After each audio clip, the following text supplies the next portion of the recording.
Week 3. Welcome back to the Cherry Pickin podcast. NHL, fantasy hockey. We're really starting to get in the nitty gritty here. Some weird storylines, obviously, to start the year. Sabres, only one loss, looking like a really good team on this West Coast trip that they've been playing, beating some really solid hockey teams. And then you have the Canucks, yet to have a win, 2 overtime losses, so they're really struggling. But obviously many more storylines to follow. But this week, obviously must-adds. We have 4 guys to pick up. A couple pretty public guys. We have one guy deep on the waiver wire that I think you should pick up this week before he starts to become rostered in a lot more leagues. So let's get right into it. The first guy we'll be talking about, Dominik Kubalik. So he now on the Detroit Red Wings, coming over from Chicago Blackhawks last year. They signed him in the offseason. He's 38% rostered in Yahoo leagues, 13.4% rostered at ESPN leagues. So if you're in ESPN leagues, definitely have a little bit of upper hand, better chance to snag this guy. This will probably be the most public pickup of the week, if I had to guess. He has 8 points in 5 games with 4 power play points too. And 7 of those 8 points are in his last 3 games. So he's really starting to turn it up. He's playing on the first line with Dylan Larkin and Lucas Raymond. To be honest, he's been more efficient and just a better winger so far than Lucas Raymond this year. His share of possible ice time is a little low, but one really important thing to note, 28.3% of his shifts start in the offensive end. That leads the team, and that's really important if his ice time does start to increase because he's being used in pretty much every offensive game plan that this team is using at this point. He's on the first power play as well, and as I mentioned, 4 power play points speaks to his efficiency on that unit. Detroit's looking like a really good team this year, and Kubalik seems to be a part of this plan, which is awesome. They got this kid for a steal, as I mentioned. He was a Calder finalist in his first full season in the NHL with Chicago. He signed him for $2.5 million a year, so well done, Steve Yzerman. Well fucking done. You can be in the same boat as Stevie Y. Pick him up. He's the must-add this week for sure. His points per 60 minutes is 6.39, which is second in the NHL. That's ahead of Panarin and Crosby, 2 guys that are top of the points table right now. So definitely someone you guys should be picking up immediately. Okay, so the next guy to talk about, Danton Heinen on the Pittsburgh Penguins. He, for pretty much ESPN and Yahoo leagues, he's can be played at the center, left wing, and right wing position, which is awesome, having that kind of utility guy. He's 30% rostered in Yahoo leagues, 5% rostered in ESPN leagues. So again, ESPN leagues definitely have a little bit of upper hand to pick him up. I think Heinen is in a great spot to succeed. He's playing on the same line with Sidney Crosby and Raquel right now, and he's making the most of it. He has 6 points in 5 games. He has the second best points per 60 minutes, just behind Crosby, and his shooting percentage this year is 21.4 to start, which is great. Crosby's already started singing his praises as well. One of the quotes he said after one of the games was, he's a guy who just knows how to find the back of the net. That's big praise from Crosby, especially considering he hasn't played with him a ton. We've seen Sid single-handedly really create big-time scorers in the NHL. Jake Gensel really benefited from Crosby early in his career. I think it really helped him. And then Brian Rust too.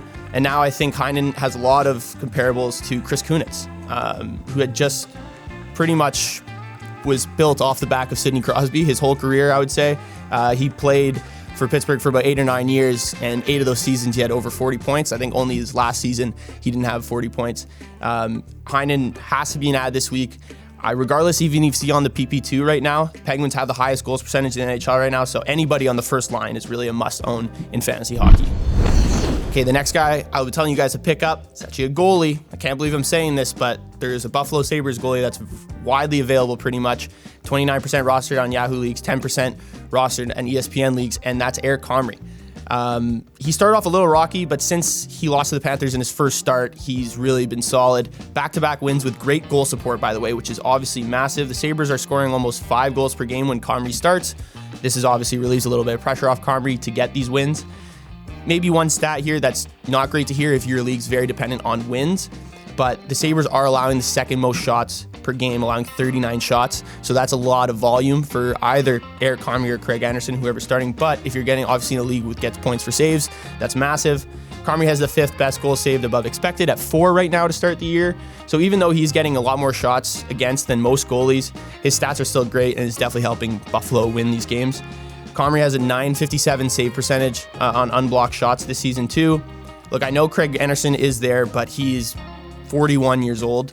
If Comrie shows any signs of being able to hold the starting position and hold this net and play to a caliber of a 40 to 50 start goalie, I don't think Don Granato will have any problem making Craig Anderson the permanent backup.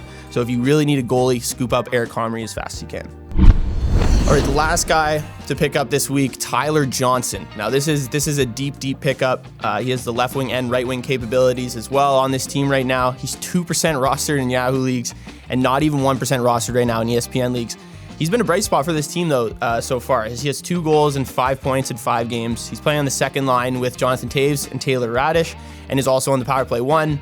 He scored twice last weekend against Seattle, and he has the 3rd highest expected goals rate on the team right now, only behind Patrick Kane and Athanasiou at 1.12. He's second on the team too in shot attempts at 17, and currently has a shooting percentage of 20, which is great to see. Someone, he hasn't had a great couple last years, but we have seen him score 25 to 30 goals in the past with the Tampa Bay Lightning.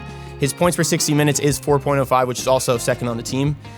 His possible share of ice time, like a lot of these guys you'll see on the waiver wire, is relatively low at around 25%, but he's had over 14 minutes of ice time in every game except for 1. Can't imagine it getting that much lower at this point considering his production. If anything, he'll probably start to see more.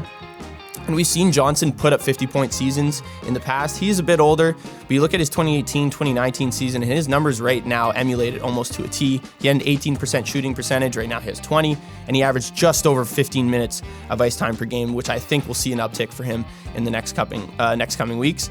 He has very similar numbers, put up 50 points. So with how little he's rostered, I think Tyler Johnson's a great pickup right now, someone that people might be looking at only in a week or 2 weeks' time. Those are the 4 guys for Must Add this week. Be sure to like, comment, and subscribe if you like the video. I'd love to hear how your guys' fantasy hockey seasons are going so far and who you're looking to pick up. Obviously, feel free to ask questions in the comments, and I'll get to them as soon as I can, and I'll see you guys on the next one.